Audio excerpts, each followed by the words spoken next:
उधर गुजरात के सूरत में प्रवासी मजदूरों ने जमकर हंगामा किया है।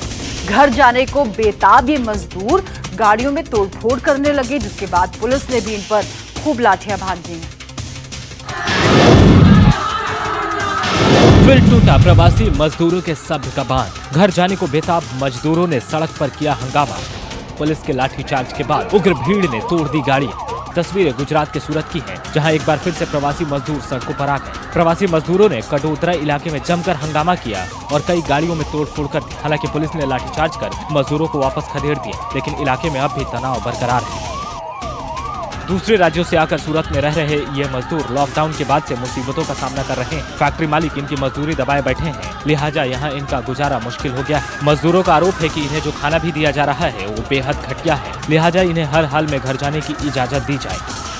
हालांकि सूरत में रह रहे प्रवासी मजदूर पहले भी घर जाने की मांग को लेकर सड़कों पर उतर चुके हैं, लेकिन केंद्र सरकार ने जब प्रवासी मजदूरों को घर भेजने के लिए विशेष ट्रेन चलाने की मंजूरी दी, तब इनका हौसला और भी बढ़ गया। मजदूरों का ये हंगामा जब बेकाबू हो गया तो पुलिस ने जमकर लाठियां भांजी और भीड़ जहां से आई थी उसी तरफ वापस भाग निकली। लेकिन मजदूरों की हिंसा में शहर को बहुत नुकसान हुआ।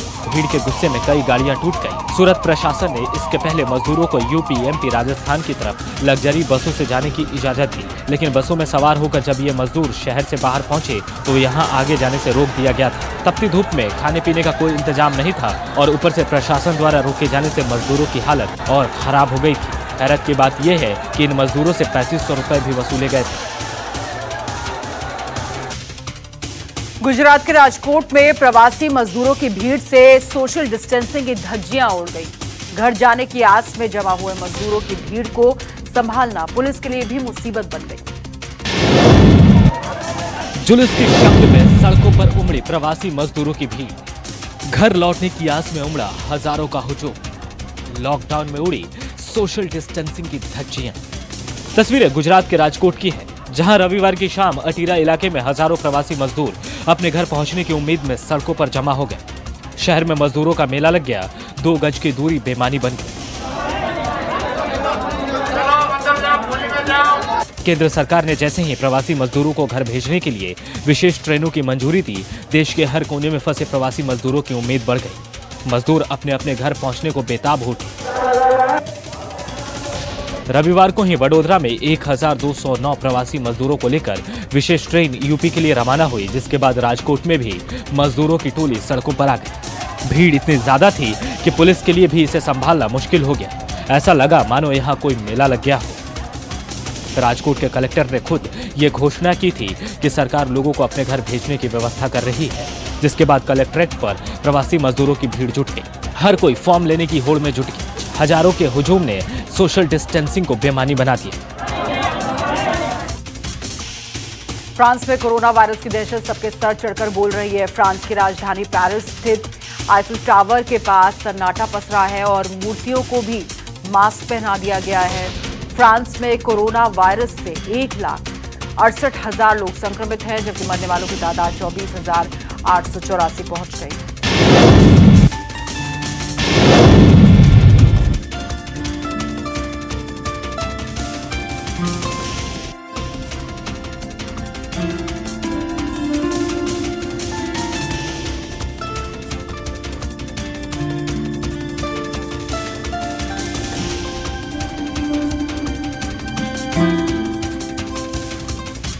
तस्वीरें हम आपको दिखा रहे हैं, फ्रांस और पेरिस से आई तस्वीरें हैं, जहां पर देखिए मूर्तियों को भी मास्क पहनाया गया। आईफिल टावर के पास किस तरीके से सन्नाटा पसरा हुआ है, ये हम आपको तस्वीरों के माध्यम से दिखाने की कोशिश कर रहे हैं। दरअसल कोरोना वायरस का कहर ऐसा है कि जहां तक नजर जा रही है वहां पर सिर्फ सन्नाटा है और सुनसान सड़कें साफ नजर आ रही हैं। आईफिल टावर के पास की तस्वीरें हैं, जहां पर आम दिनों में जबरदस्त भीड़ प्रेमी जोड़े नजर आते थे, लेकिन अब ये दिखाने के लिए कि कोरोना कितनी बड़ी चुनौती है, मूर्तियां भी मास्क पहनती नजर आ रही।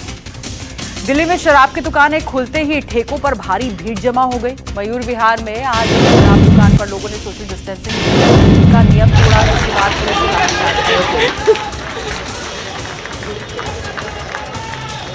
तस्वीरें हम आपको दिखा रहे हैं। ये शराब खरीदारों की किस तरीके से शामत आई है, ये हम आपको दिखा रहे हैं। एक तरफ 40 दिनों का लॉकडाउन और उसके बाद जब कुछ रियायत दी गई और दुकानें खोली गई तो लोग एकदम से वहां पर जमा हो गए। और जमा हो गए। तो उसके बाद पुलिस ने भी आपा खो दिया और उसके बाद किस तरीके से उनको कंट्रोल करने के लिए लाठियां भांजी गई हैं, ये हम आपको दिखा रहे हैं।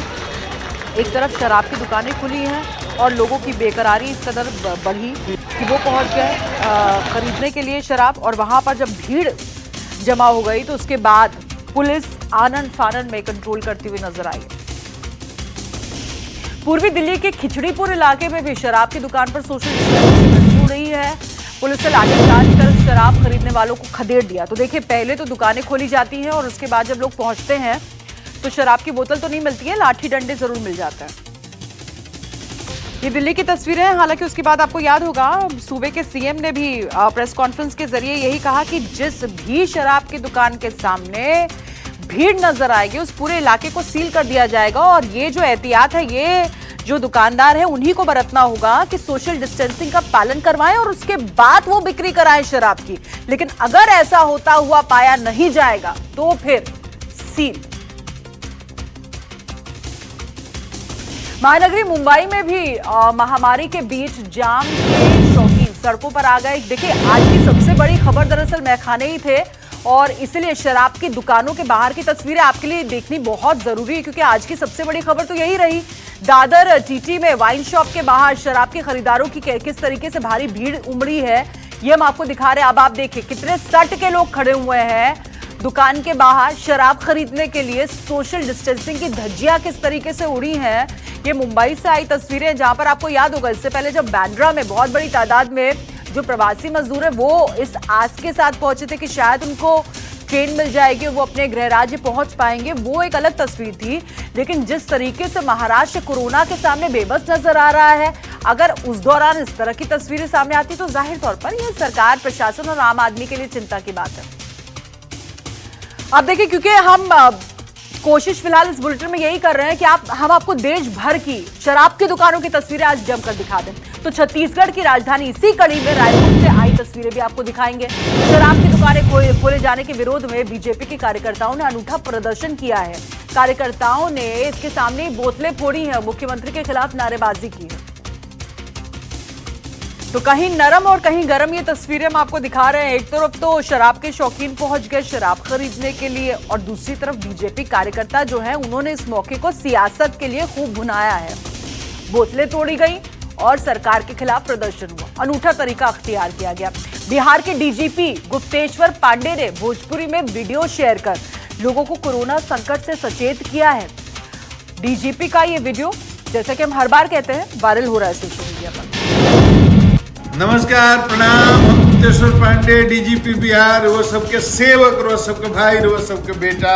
बिहार के बचावे के बा बाउंस बैक बिहार शुरू कैले बा लोग, हमार भाई लोग सबके बहुत धन्यवाद। बिहार के बचावे खातिर शुरू कैले बा लोग। कोरोना कोनो मामूली बीमारी नहीं के छुअला पर ना, जिसे कहावत एगो बा, सटला तो गैला बेटा। सटहू के जरूरत नहीं के 1 मीटर पहले ही से धर लेता, मुंह पर मास्क लगा के रखी। बाहर तो निकले के नहीं के, बहुत जरूरत होके निकले के तो मुंह पर मास्क लगा के परमिशन लेकर के साबुन से हाथ धोत रहे के बड़ुए। घर में रही, बाल बच्चा संगे रही, अपना कन्या संगे, अपना दुल्हन संगे, बाल बच्चा सब घर में बैठ के आनंद करी। छटपटाए के नहीं के, आग पकाए के नहीं के, समय कट जाई 15 दिन 20 दिन ठीक से हमनी के बिहार के बचा ले जा तो बिहार मान जाई, हमनियों को मान जाए। सरकार पुलिस के झंझट मत करब जा कहूँ, डॉक्टर से झंझट मत करब जा कहूँ, मजदूर भाई, किसान भाई, सब पढ़ल लिखल विद्वान भाई, सब समाज के हिंदू मुसलमान भाई, सब लोग से हमारा दिहोरा बा बिहार के बचाव में हमारा सहयोग करेंगे। प्रणाम बा सब लोगों के बहुत बहुत प्रणाम। छोटा सा ब्रेक, जल्द लौट रहे हैं कुछ और अहम खबरों के साथ। आप बने रहिए सिर्फ न्यूज़ 24।